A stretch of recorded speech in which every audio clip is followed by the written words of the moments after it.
Good morning, everyone, and welcome back to Coffee and Headlines. This is our morning get-together live here on Facebook, where we take a chance to examine headlines from our city, from our state, from our country, and also to take a look at all your comments and suggestions and ideas on how to have a more connected, a better life here in Puerto Vallarta as a community of English-speaking locals. I suppose I inadvertently became part of the headlines a couple of days ago, and took a little trip down onto the pavement, but I'm so happy to be back. I miss being here connected with you guys. Long story short, I was walking home on Sunday afternoon with a friend of mine and along a cobblestone street, and I tripped. I tripped and I landed on my left shoulder, and I landed on my forehead right over there, and I landed on my elbow, and I landed on my knee. And so it's been a couple of very interesting days with very little mobility on the left side of my body, patiently learning a few skills. Like I thought I was miserable because I could not parallel park very well when I'm driving. Well, let me tell you, parallel parking is a breeze when you try to like sit on the edge of your bed and you're trying to land right in the proper place so you can pivot around and and eventually end up lying down where the pillow rests. So it's been a learning experience, and I still have a ways to go. But I'm happy to be here, and I'm very, very, very grateful for all the comments that I have received, all the notes, and I'm just grateful. Really, really grateful. And I don't want to draw too much attention. I just wanted to make sure that you knew that I'm okay. I have looked at Google Maps, and there are about 25 orthopedic surgeons within walking distance of my home, and one of them is bound to answer the phone at some point or another. So if all goes well, I'll get myself an appointment this afternoon and have my shoulder looked at just to make sure that it's okay. In the meantime, I'm happy that I had this cowl that I crocheted for myself, which has turned out to be the most efficient arm brace, and this is how we're getting around right now. Today we have a bunch of news. Some are important, some are fun, some are thought-provoking, and some are unbelievable, but in a good way. So we're going to have a little bit of everything today. We're going to have a great promotion from our friends Carmen and Claudia of Oculto, and I have discovered a wonderful place that if you enjoy beer, you absolutely have to check out. So indulge me as we're moving forward, not quite with full thrusters here, but let's dive into the news. We'll look at your comments afterwards, and we'll carry on as we usually do.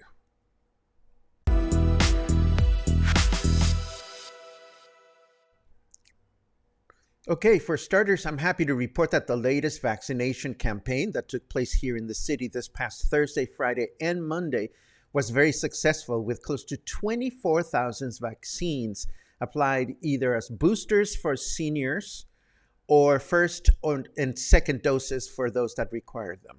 According to Dr. Jaime Alvarez, who oversees our sanitary region, the leftover vaccines, approximately 2,000 of them, will be used for the next campaign, which will target folks in their 50s with booster shots, but no date has been announced just yet for that campaign. Of course, we will keep you posted as soon as we see these dates because they're very important to all of us. According to this news note, it is important to note that 6 consecutive days have gone by with more than 2,000 active cases of COVID detected in the state through the official testing program Radar Jalisco, and authorities estimate that the number of cases will continue to increase for at least another month, but with fewer hospitalizations when compared to last year at the same time.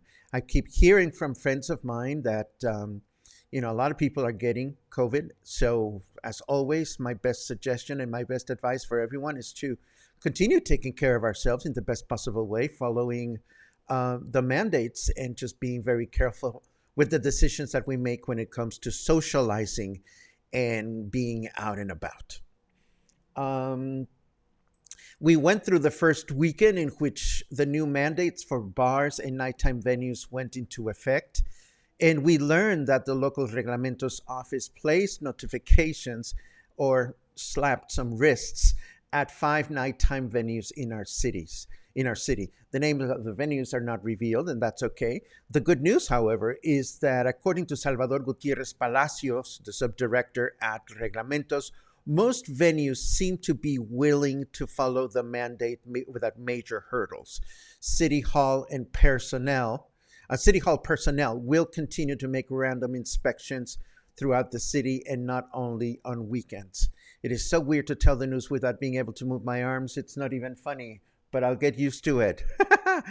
More and more images are being published of the advances made at the Insurgentes bridge construction site.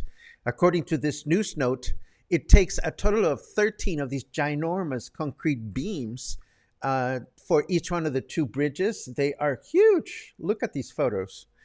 And each beam weighs approximately 34 tons, and each beam had to travel 18 hours by highway to get here and be installed in place. So the advancement is definitely noticeable, but not everything is hunky-dory. Unfortunately, when the new bridge was discussed, the plan indicated that when the bridge was completed, pedestrians would be able to walk under the bridge, just as is the case in the other bridge at Ignacio Vallarta. Apparently, somewhere along the line, the construction design had to be modified such that pedestrians will have to go up and down a series of steps or ramps in order to cross Insurgentes Street and get to the next section of the island, with the crossing of Insurgentes Street staying pretty much the same as it was before. You wait for traffic to go by and you cross the street. Well, vendors are calling this complicated and are now collecting signatures for the design to be modified. And since they are not getting any response from the authorities, all the vendors are now manifesting and protesting, because I am quite certain that they all have high degrees in structural engineering and they know better. So they are considering that the decisions that the city have made are bad decisions. And I suppose they should be paid attention to. And yes, there's a slight edge of cynicism here. All I'm trying to say is that I seriously doubt that the city authorities are going out of their way to make life miserable for vendors or tourists or pedestrians. They are simply making the best decisions they can make given the circumstances. And I hope that those that are protesting are able to see it that way, or that both parties can reach favorable arrangement. Although I don't think it is that easy. I mean, I'm not a structural engineer, but I seriously doubt that it is that easy to change plans of such a gargantuan project. Meanwhile, the access to Paso Ancho and communities beyond remains unchanged at Manantial Street. In a separate note, residents out there continue to complain about the fact that there just isn't enough public transportation available as yet. I was able to attest to this before my crash landing on the weekend.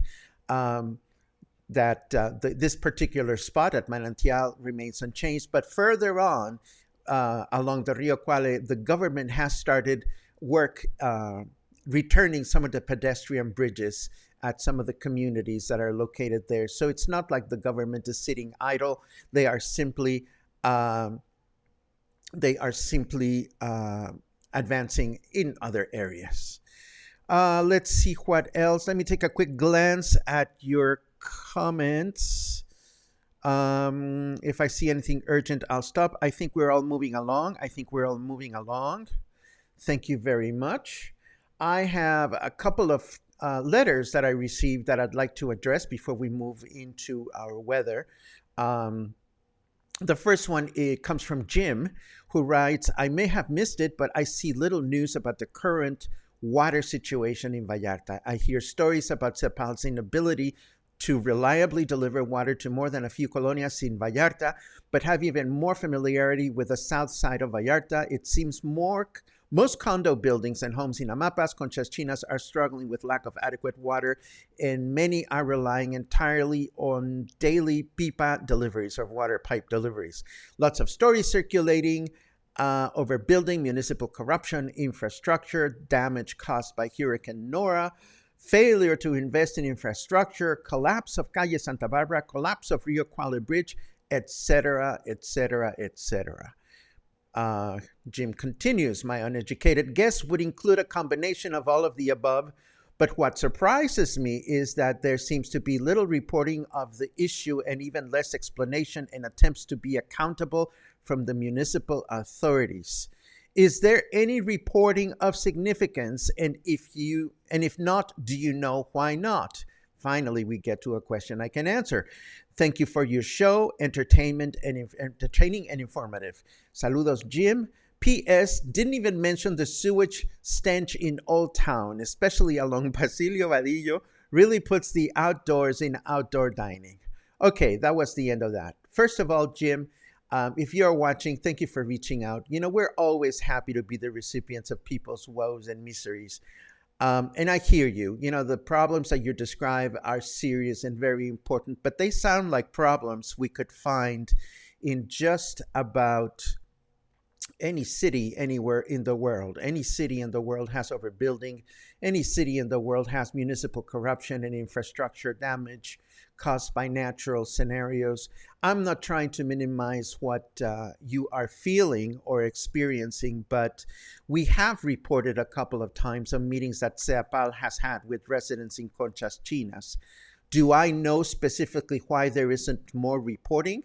Maybe it could be that there are just not enough news to report, but my suggestion to you would be to contact the Conchas Chinas Residents Association directly, because obviously they would have more information available for you to consider than yours truly. I understand that this is important to a number of viewers, and every time I see a headline that has to do with this situation, we gladly talk about that.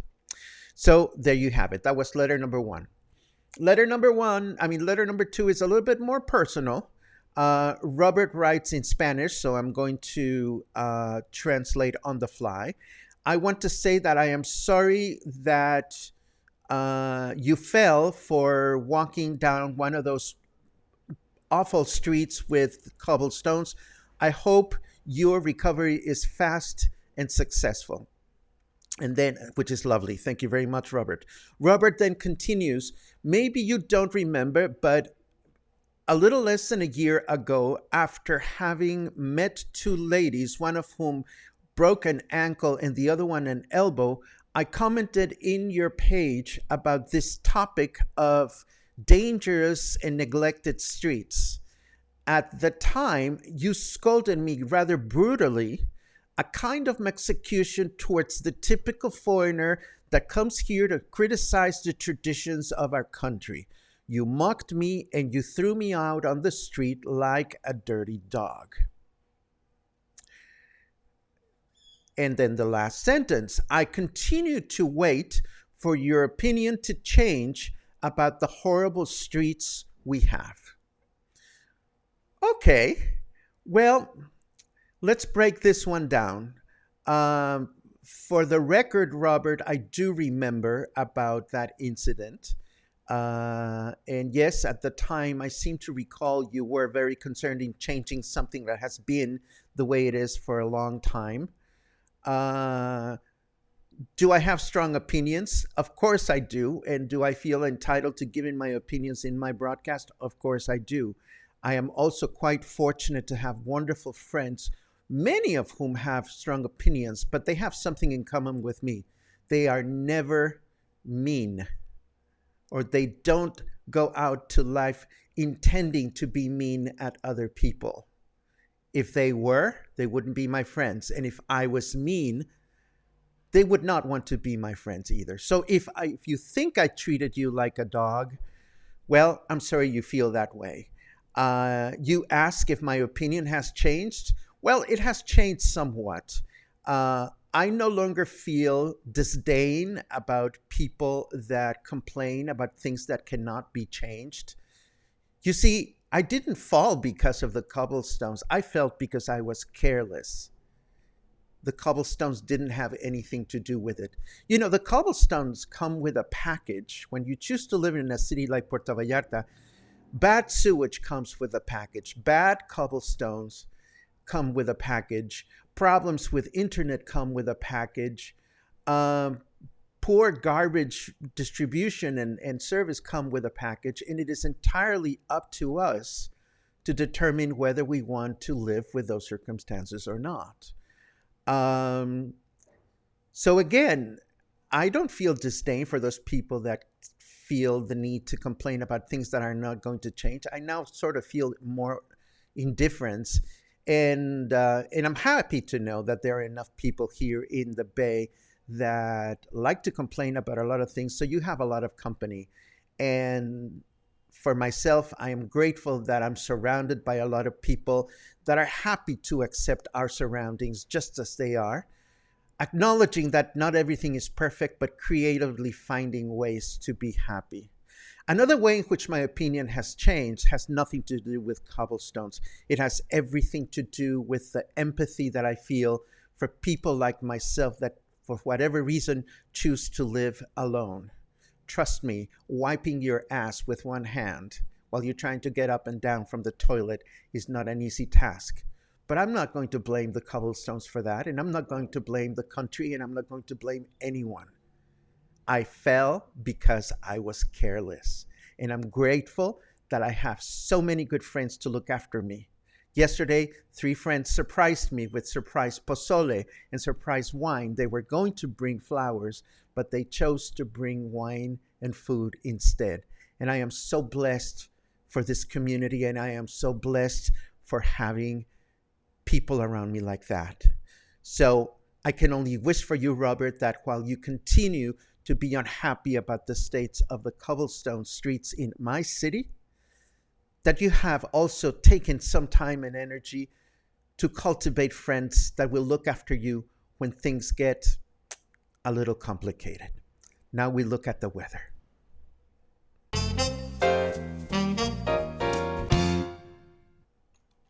Where's the weather? There it is. Those clouds look like an alcoholic passed out drunk on the steps outside of an AA meeting. There's our snarky carrot weather.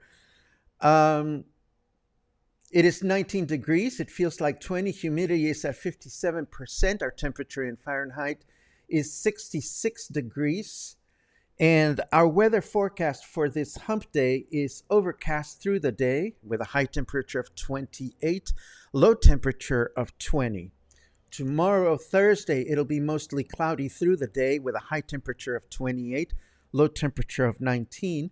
And Friday, we can expect a mostly cloudy day with a high temperature of 29 and a low temperature of 19. And now I want to talk to you about what's next. We do tamales first. Okay, hold on just a second. I can almost maneuver gracefully with one hand, but not quite as I would like to. So I appreciate your patience. I want to let you know, or rather remind you, that we had Three Kings Day. And in Three Kings Day on January 6th, we cut the rosca, the special Three Kings bread. And some of you may have been fortunate or unfortunate enough to get the little figurine, the plastic figurine, which means that by the tradition, by the book, you're supposed to make tamales for a bunch of your friends and serve them on Dia de la Candelaria, which is on February the 2nd.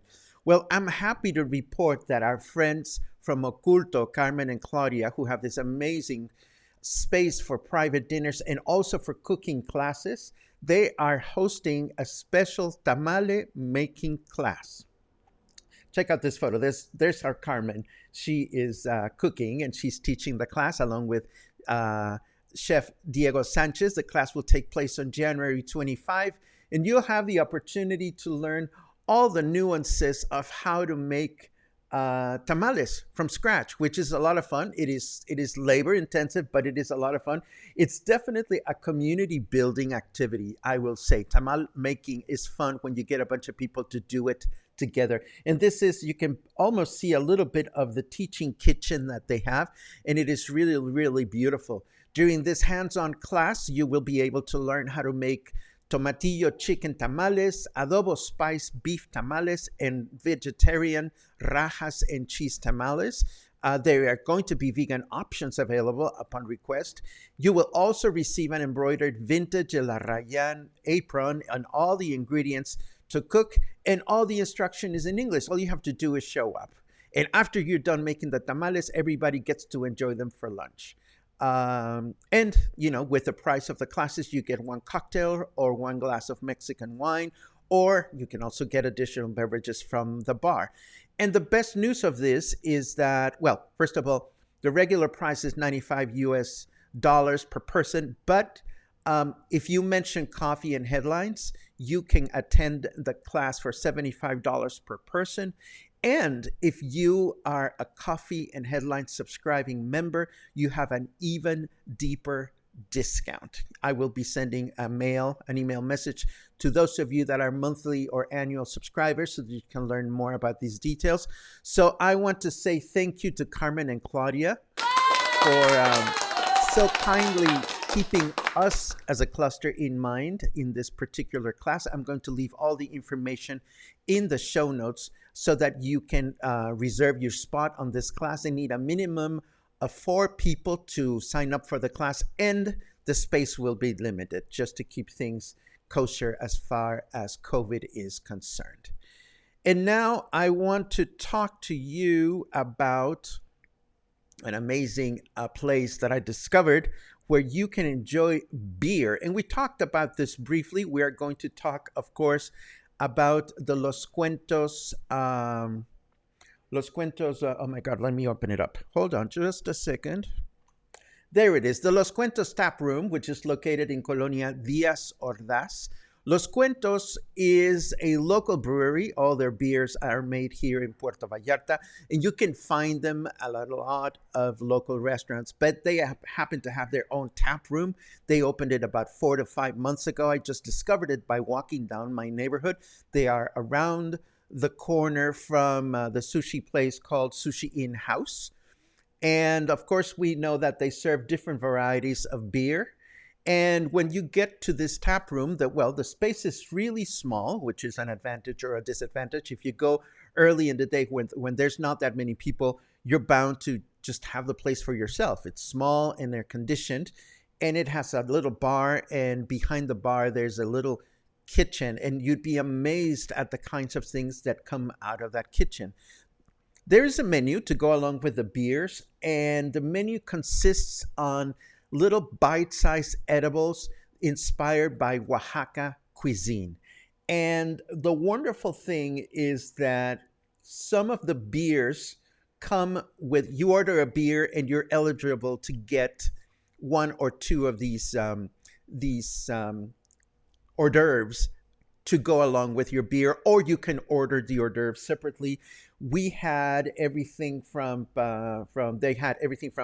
Aztec style tortilla soup to stuffed Oaxacan chile. They have fried bean gorditas. I'm going to show you some photos in a second. They have all kinds of things to choose from. They also have a beautiful menu up on the wall.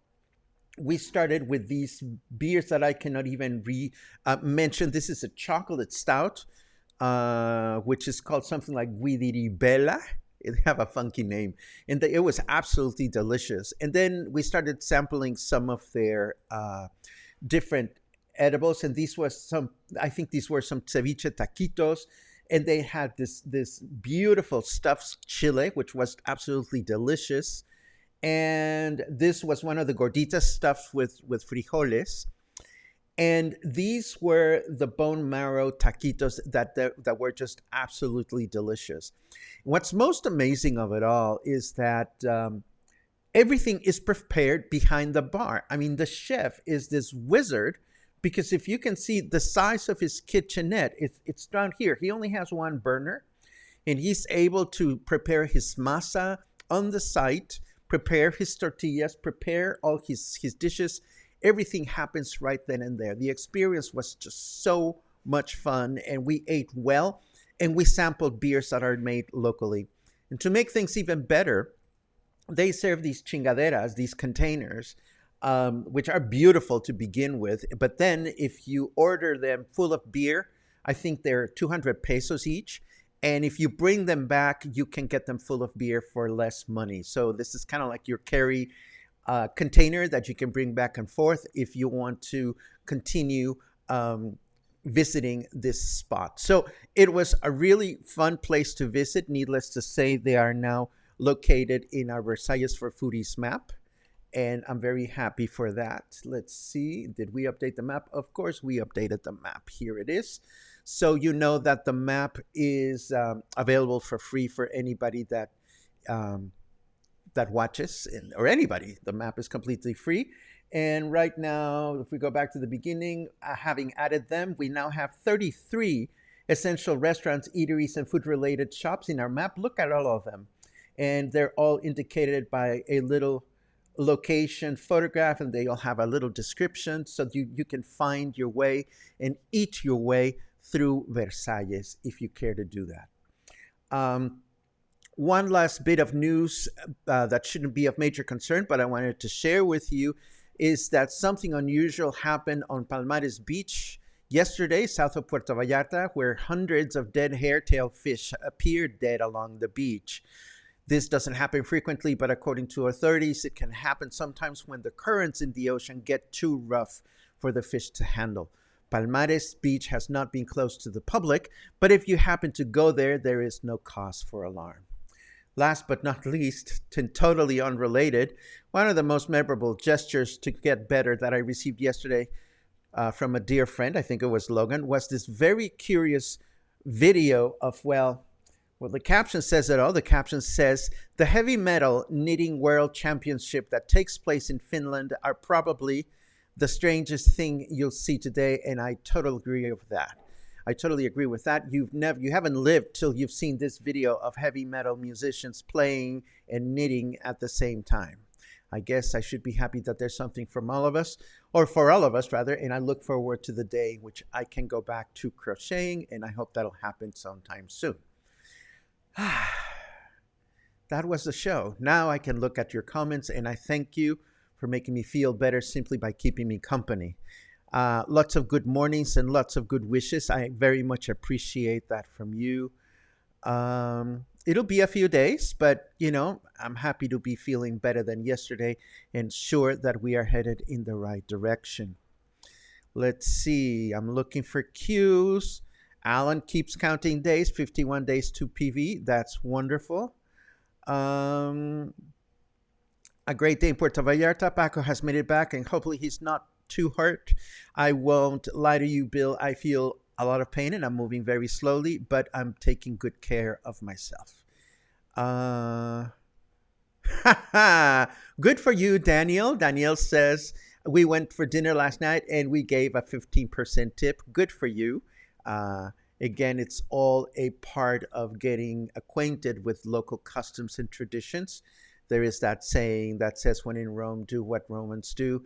And I am sure that you will continue to learn and appreciate the way things are here in Puerto Vallarta.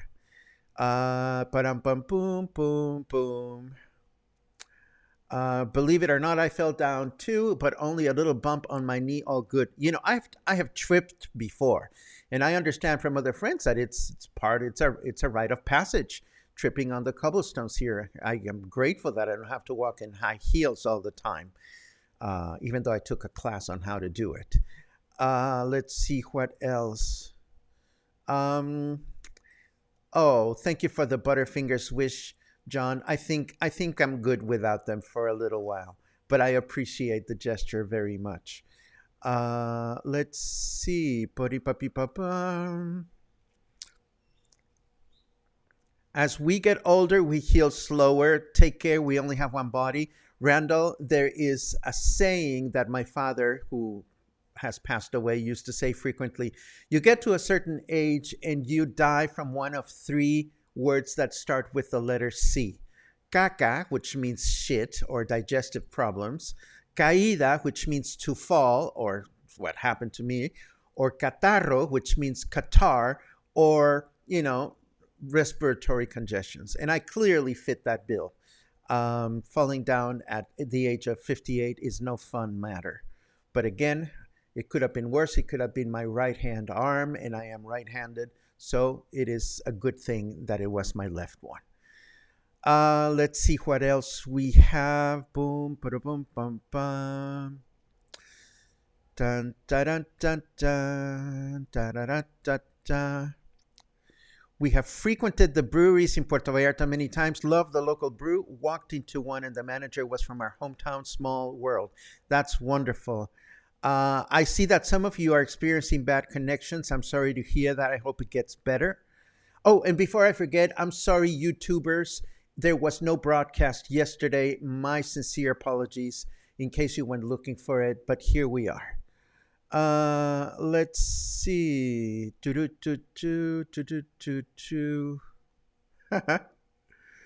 I see that you cannot keep your shoulder to the grindstone. I didn't hear you ring your bell. Welcome back, you unstoppable force. Thank you very much, Scott, and thank you very much for sending me the lovely pictures. Let's see what else we have. Paco, glad you're well enough to host us all today. Be safe out there, everyone. Numbers still going up. Unfortunately, this is true. Please take good care of yourselves.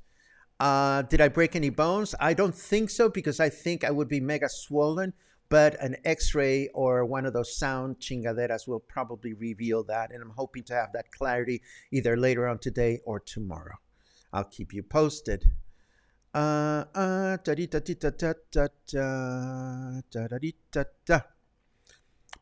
boom, boom. Thankful my garbage collection in Eden Prairie is still good. Where is Eden Prairie? I don't know where that is. Oh, even in the freezing cold today, you're up north, Karen. I understand. Okay, never mind. Never mind. If Kathy and I can manage the cobblestones, then they aren't all that difficult to deal with. Dan, I've said this before, and I'll say it again. I could not take seriously. I can develop empathy, but cannot take very seriously people.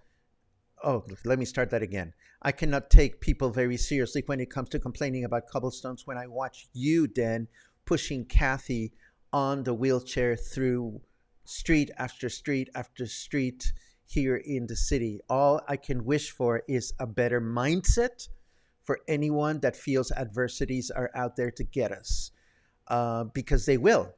They will get us if we don't think positively about our life and our surroundings. Let's see what else we have. I would be in a bad place without my friends. Oh, Karen, you have no idea. We can never be too kind and too grateful for the friends that we have.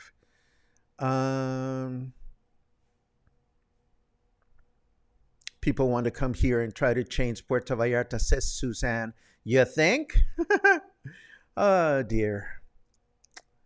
Let's see what else. I think we're getting to the end of your comments. Rod Hardy got all excited about beers and tap rooms. Good for you. It was absolutely wonderful. It was just great. Kathy says we went there. Amazing that he can do with what we can do with a burner. Absolutely true. Highly, highly recommended. Let's see. Rita, I've been following your adventures with your puppies, and I'm glad that they are leaving to a good home, and I hope the travel is uneventful. Uh, yes, yes, they have specific names. Thank you very much. Those containers that I showed you, they're called growlers and crowlers. I'm not a big connoisseur, but clearly you guys are better at this than I am. Um, Cheryl says, I am sorry that you're in pain. Well, there are good meds, Cheryl. I am happy that you have such loving friends to lift you up. Yes, I do. Wishing you luck today at the doctor. I have my fingers crossed that I can actually get an appointment. Any leads on finding rapid tests to purchase? Glad you're healing. Self care. Rosemary, I don't have any specific leads on finding rapid tests. I do know that they can be obtained at several clinics in the city. I imagine the demand must be very high, and I hope that other members of the cluster have a more helpful response for you. And good luck with that. Let's see. Ta-di-ta-ti-ta-ta-ta. And the last one from Buceria's Rod Hardy. Rod says, Paco, may you continue to heal and feel well very soon. Have a good week. What's left of it, I think it's going to be okay. I feel better than yesterday, and yesterday I felt better than the day before. So I think we're going to be fine. And this brings us to the end of today's broadcast. It was exhausting, but it was fun. I feel a lot better after having spent some time with you, which I missed terribly in the last couple of days. But now it's time to go back to rest and find a doctor that will assess my shoulder. I thank you again, as always, for your kind messages, for your patience. I don't think we're going to be walking for a little while. Not quite ready to take photos, but we will continue to find creative ways to nurture your connections with one another and with the city. It's so good. It's so good for all of us, isn't it? At least for me it is. And I'm glad that we have that in common. So take good care of yourselves out there. Stay healthy, stay kind, and I will hopefully see you again sometime soon. Have a great day.